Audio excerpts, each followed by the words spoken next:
The following is a production of Texas Lutheran University. For more information, please visit tlu.edu.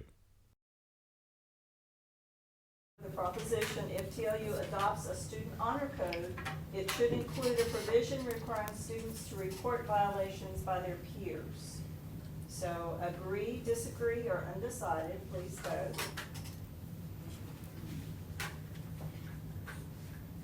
And since we are recording this today, I thought I would introduce our debaters. So speaking for the proposition, starting from your left, is Joel Vinciguerra, Philip Bach, Cody Boyle, and Samantha Strager.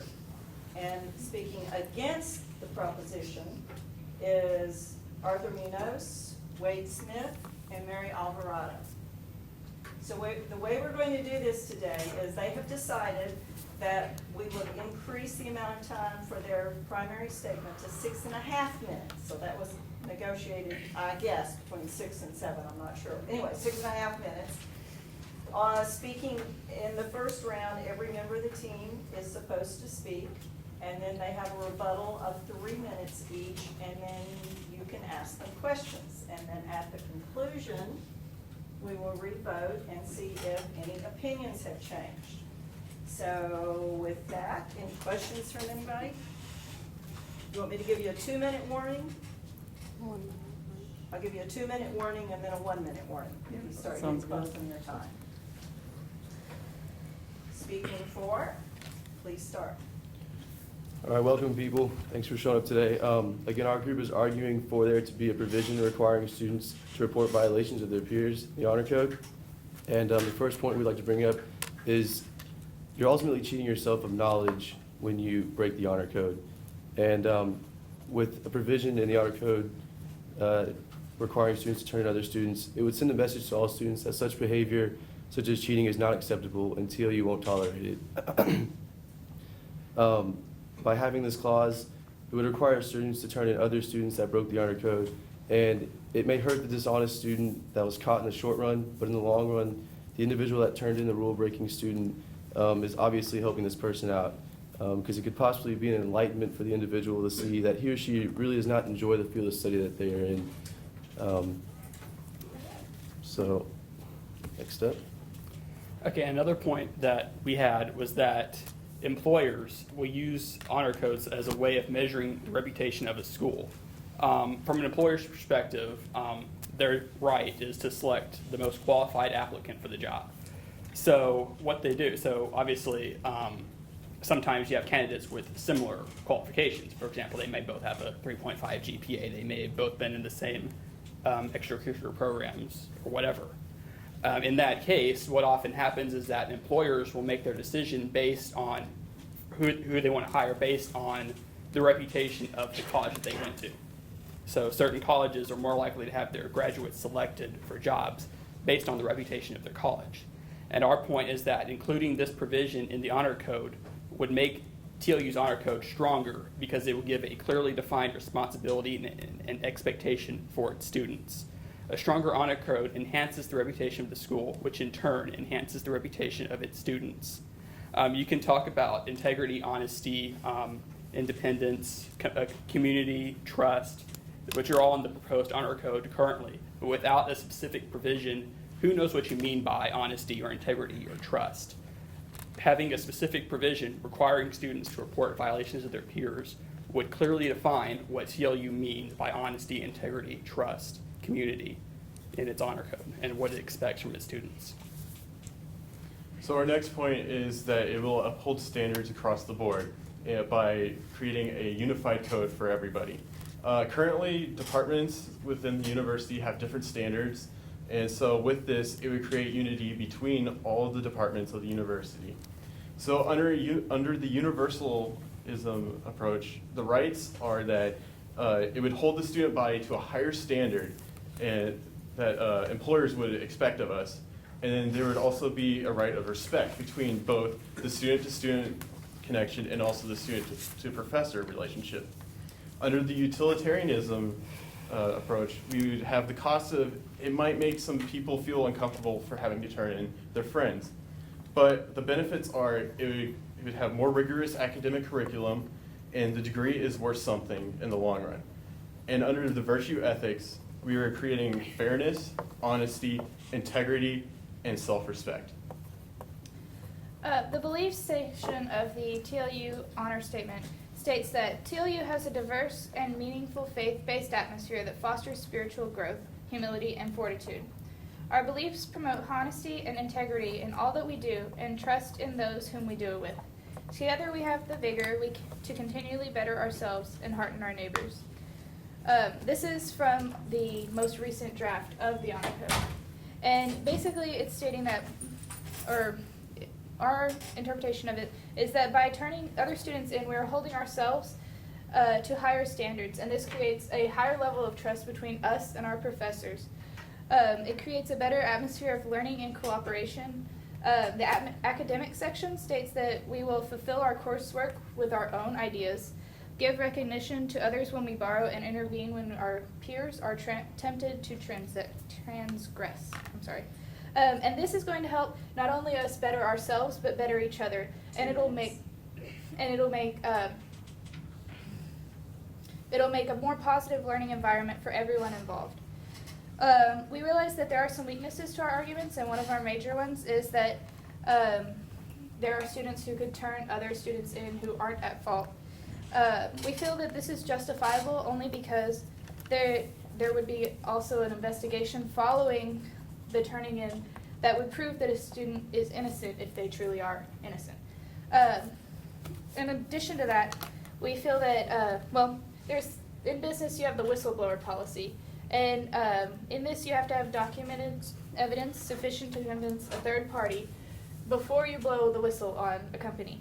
And we feel that we would create a policy similar to this for cheating students. Like, if you're going to turn in somebody for cheating, then you need to have sufficient evidence to prove that they actually cheated. You can't just say, oh, they cheated, and turn them in.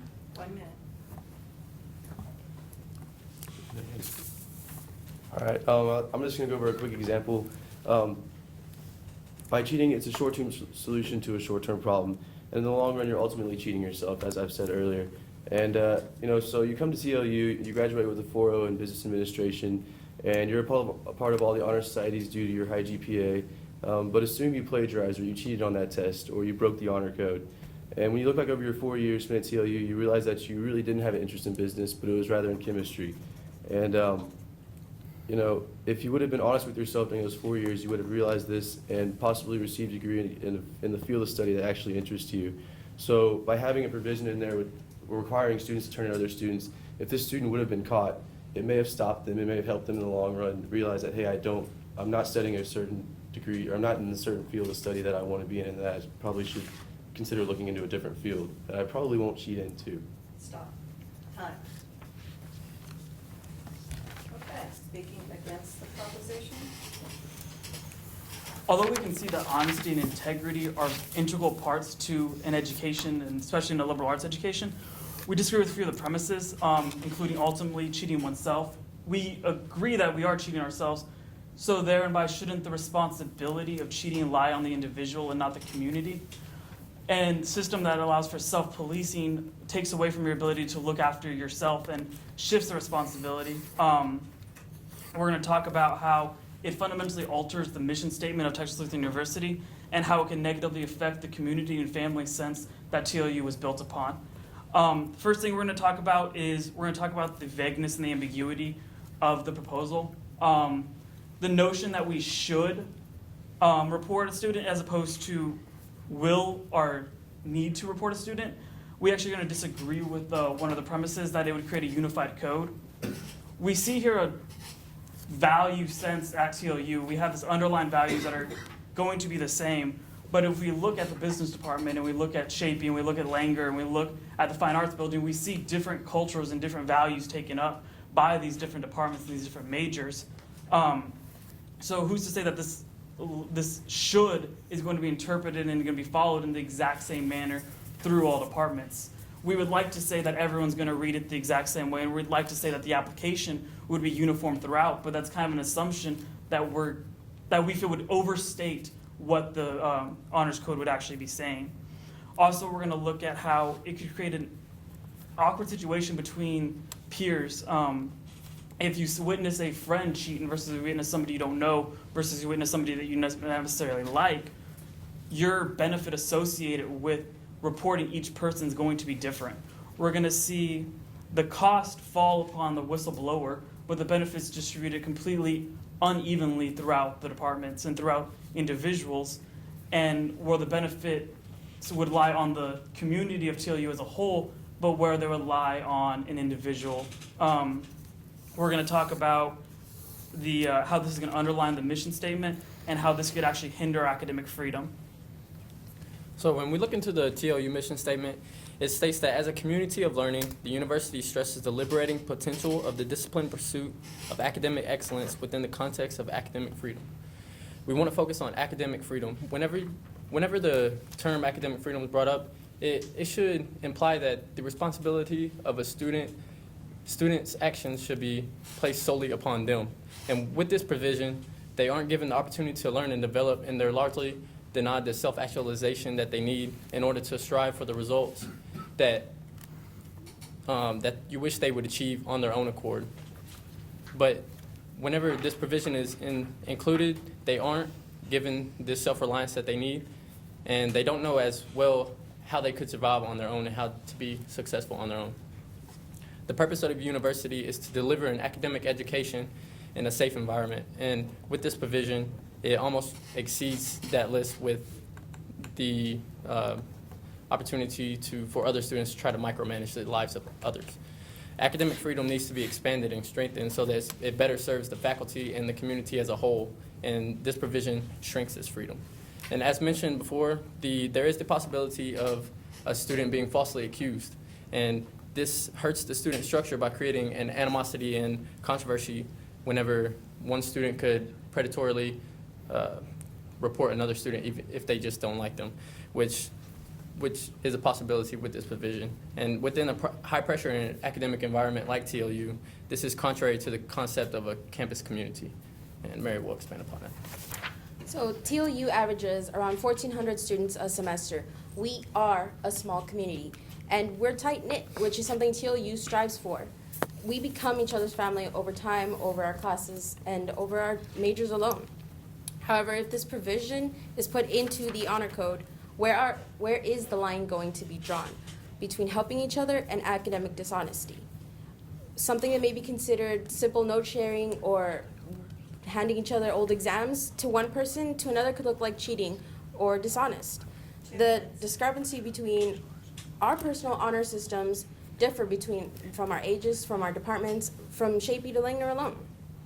It's something that could highly damage relationships from peer to peer, as well as peer to professor relationships. Say a trustworthy student would go to a professor and come with maybe the suspicion that another student might have cheated during an exam.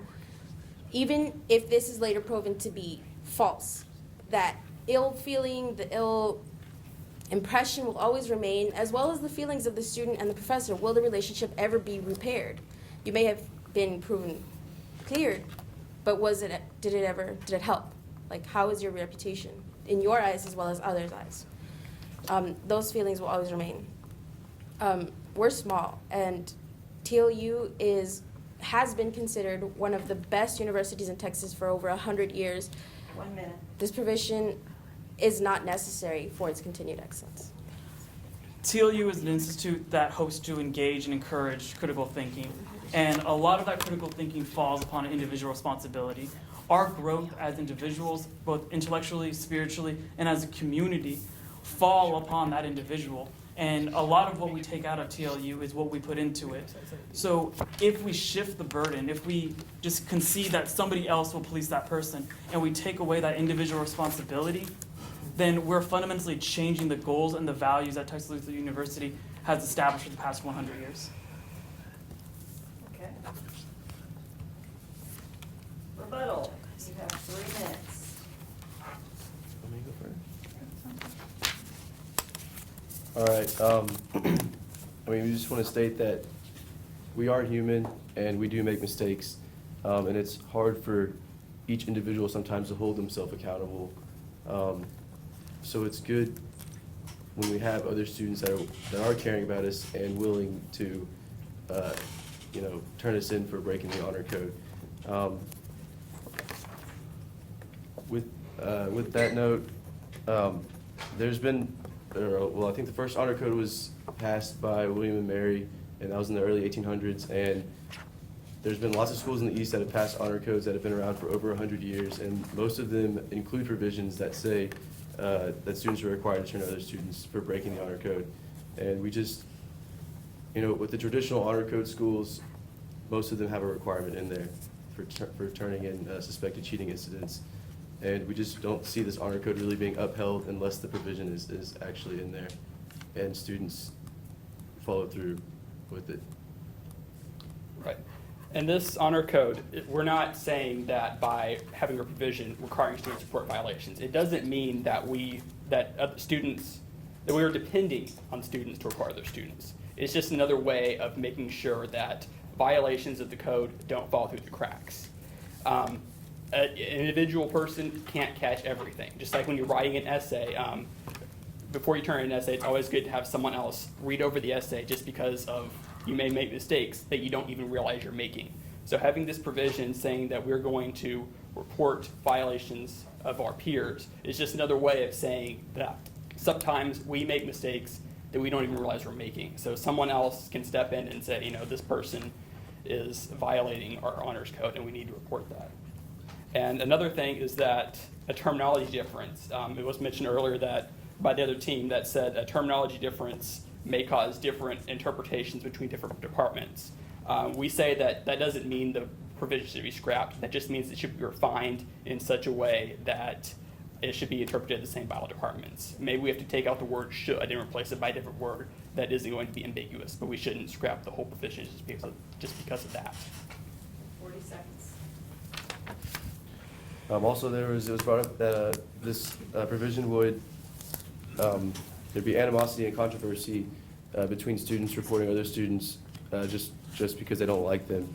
And we've already brought this up, or we've already kind of stated the whistleblowing policy could be implemented, and the students would need to have evidence to actually be able to convince a third party or to convince a professor that the student was actually cheating or breaking the honor code. Done?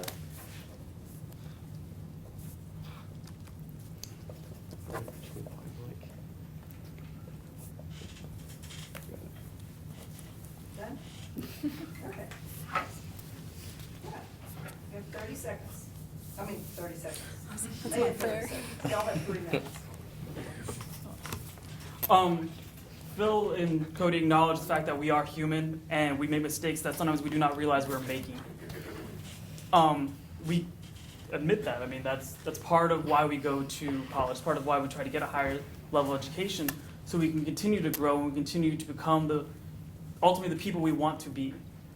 Isn't this kind of a harsh penalty for just kind of a mistake we did not realize we were making? Wouldn't it be just as easy to go through kind of an internal channel and approach the student face to face? But with this provision, they would pretty much mandate that they go over the head and kind of step the bounds of that student, as opposed to kind of a self-correcting, self-actualizing. They're missing out on a chance to go through the learning process and to grow as people. They mentioned that some of the top schools in the East Coast have an honors code. That's definitely true. But if you look at the top university in America, Harvard has not adopted an honors code. It would be an overstatement to say it is either sufficient or necessary for a university to be a top-tier university solely based on an honor code. It's this idea that we instill these values and this critical thinking process that provides and proves ultimately what a top university is. With this provision, you inherently take away their right to learn and grow, and they inherently become honest by force and not by choice.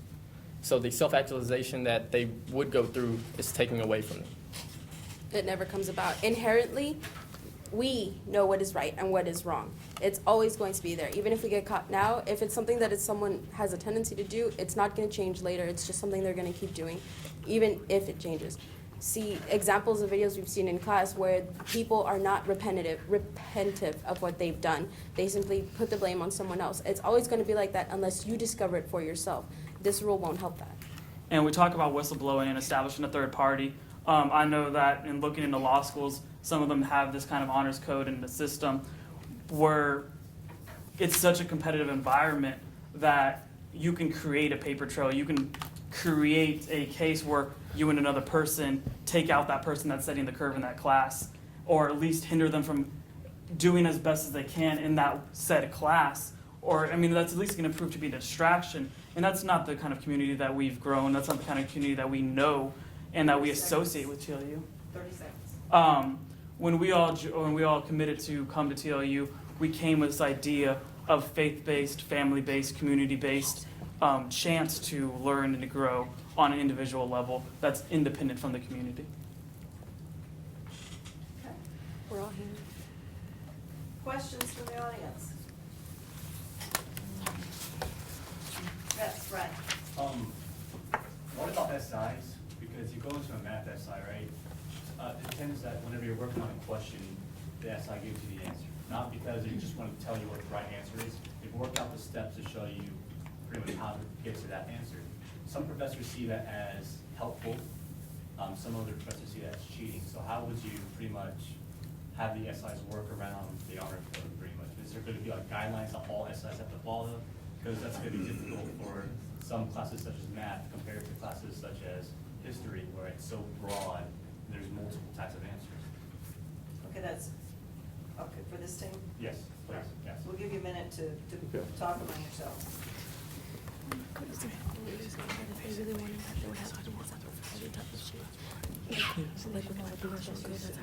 Professors, he's right. Some students think something is true, like others don't. I don't think there's a lot of that. That's like you said, you know, who considers shit.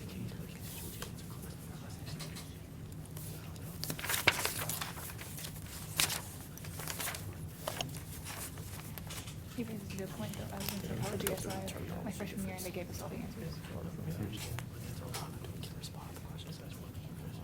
Yeah.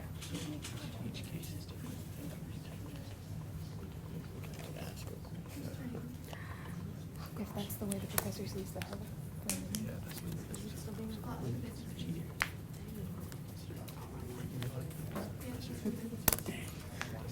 You responding to it?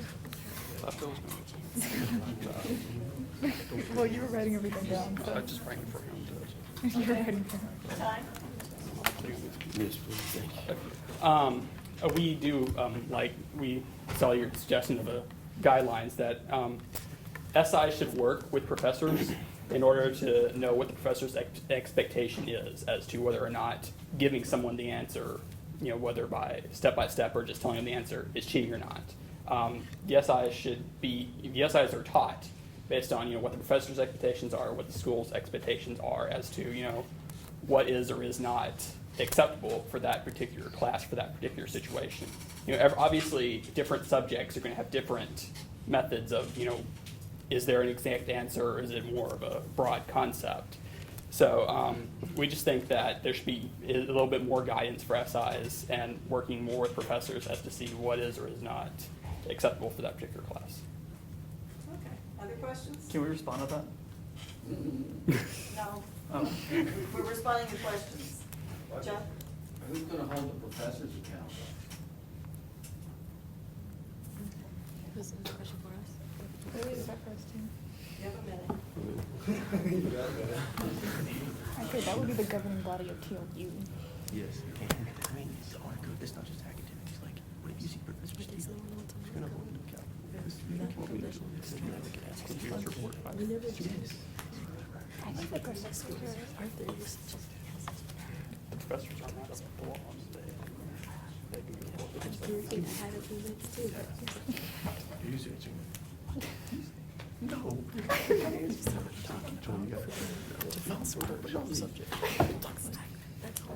They're gonna like make us like and us know how to go. You're so good at coming up with things. All right, I mean, ultimately, I mean, the governing body of TLU reports them, and if you see, you have to remember, this is honor code, this is not just an honor code about academics, it's about the whole community at campus life in the community at TLU.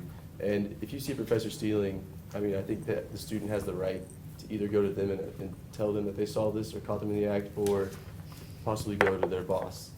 And there's many professors here that are governed by licenses like such as the CPA license that they have, and they have a duty themselves to uphold the standards of the license. And also, there's a risk that they could possibly lose the license if they don't uphold the standards that the license governs them.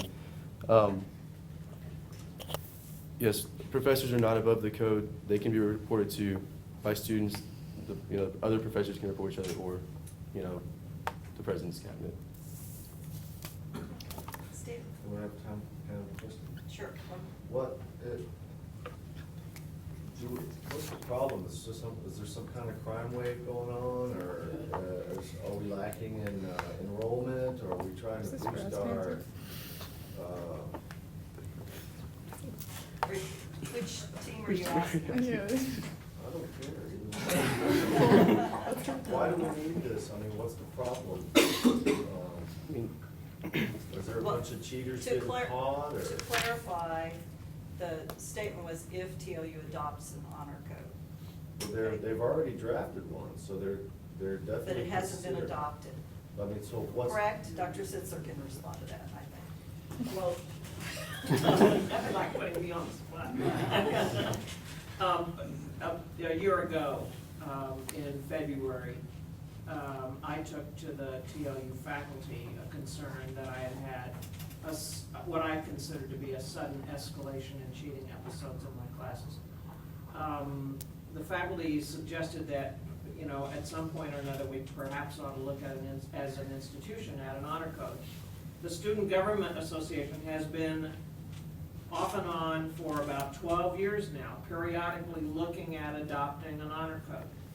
And when we had an opportunity to talk to SGA leaders about that last spring, that seemed to be something that was very appealing to them at that point. And so a committee was formed to work on that this year. And now Henry Moon, who is the senator chairing that group, I think he provided you all with a draft of the statement, where we are right now with it, but it has not yet been adopted by the SGA.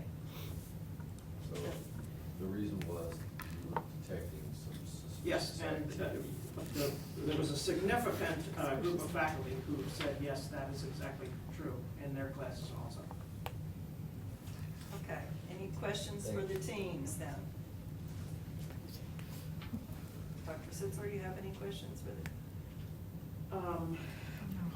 It did seem to me that one of the big risks with adopting a provision like this is that there could very well be many more cases appealed to the Judicial Council.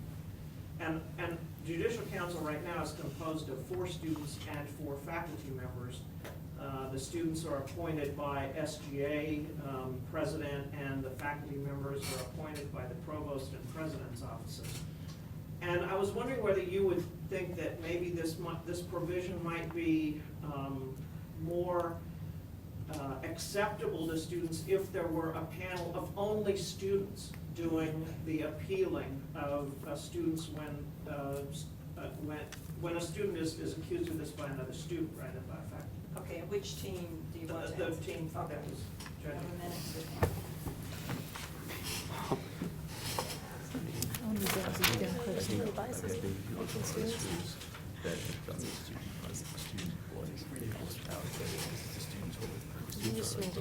Yeah, I don't know.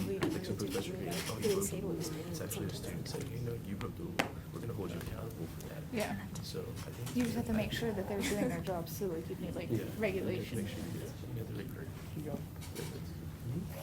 Phil, you just said the whole answer. Why can't you tell us the Okay. Well, I mean, I did a little research, and I found that the schools that have student-run honor codes, where the students hold each other accountable and sit on the Judicial Council, actually, it's kind of better like the students actually, there's a respect at the school, and then they uphold honor codes because it's other students holding them accountable for their actions. So, I mean, I would definitely be for all-student judicial council. Plus, you get over, the students don't have that sense of authority where there's a professor telling them, oh, no, you did this and you're in the wrong and everything. And when you have another student holding them accountable, it makes the student maybe feel a little better. And the only thing is you'd have to make sure there's some regulation over that student body, maybe some advisors to the judicial council, but not the judicial council actually having professors sit on it. Okay. Anything else? All right.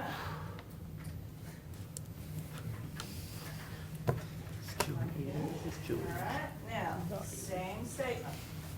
TLU adopts a student honor code. It should include a provision requiring students to report violations by their peers. Agree, disagree, undecided.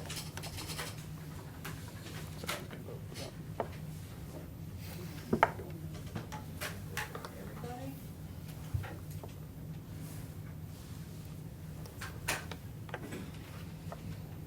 So.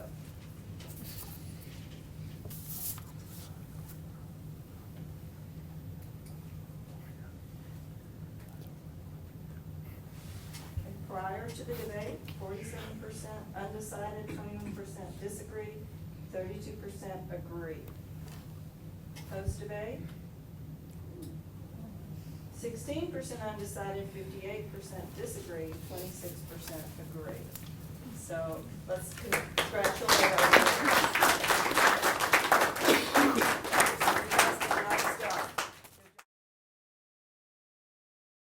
Students at TLU engage in high-impact educational experiences that include civic engagement, aesthetic expression, critical thinking, and a focus on intercultural knowledge in a community that welcomes the interplay of faith and reason.